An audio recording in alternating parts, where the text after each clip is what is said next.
People in parts of Africa are suffering the worst. Take a look at this map. It's tracking the percentage of children who are underweight, meaning they aren't getting enough food. The darker the color on the map, the worse the problem. In Africa, Niger, Uganda, and Somalia are among the worst in terms of child hunger. But there are actually parts of Asia that are just as bad or worse than Africa. That is especially true in South Asia. Take a look at India, for example. The areas of highest hunger correspond to the places where the population is the highest. In other words, where there are more people, there simply isn't enough food to go around. In Latin America, you can see hunger is a problem, though not nearly on the same scale. These maps come from a group at Columbia University in the United States. Now, I want to get a true comparison now of how the United States food program stacks up against other developed nations. I'm joined from Boston by Parke Wilde, an associate professor of nutrition science and policy at Tufts University. And Parke, how does the U.S. compare?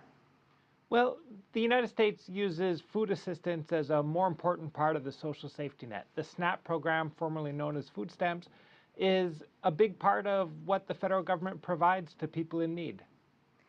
Well, you started a U.S. food policy blog back in 2004, and based on what you've learned since then, do you think emerging nations can duplicate some of the more successful programs already in existence? Yep, especially for middle-income countries that are making changes to be more market-oriented but are concerned that some part of the population is going to be left out. Social safety net programs like nutrition assistance may be very useful. Talk about that a little bit more. I mean, do they have the resources and the infrastructure to build a program, or is there something already in place that's just a little bit more basic?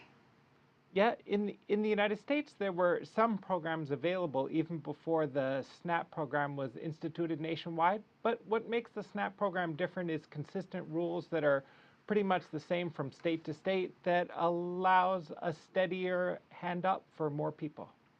Now, thinking more broadly about social welfare programs, people watching from countries like China may not know how social programs work here in the U.S. Can you explain a little bit about how that works and if you think the programs cover enough?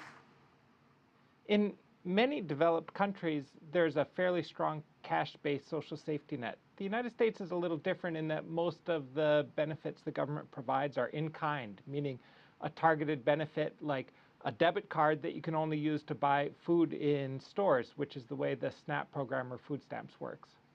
So what is the biggest detriment to this lack of funding that now is in place? I think there's concern that at a time when we're in the early stages of an economic recovery and it's only just now reaching the low-wage labor market, that it's a difficult time to be reducing support. Well, people who are eligible for SNAP and U.S. Food stamps may be getting some of the food they need, but you argue that the food is often far from nutritious. Why do you feel that way? The SNAP program is very purposely designed not to tell people exactly what to buy. The idea is that people are adults, they get to make some decision about which purchases to choose in the grocery store, and that's pretty much as it should be. But at the margin, there's some experimentation and thought going on about how the program could be made even more targeted towards promoting healthy diets. All right, Parke Wilde, thank you so much for joining us from Boston.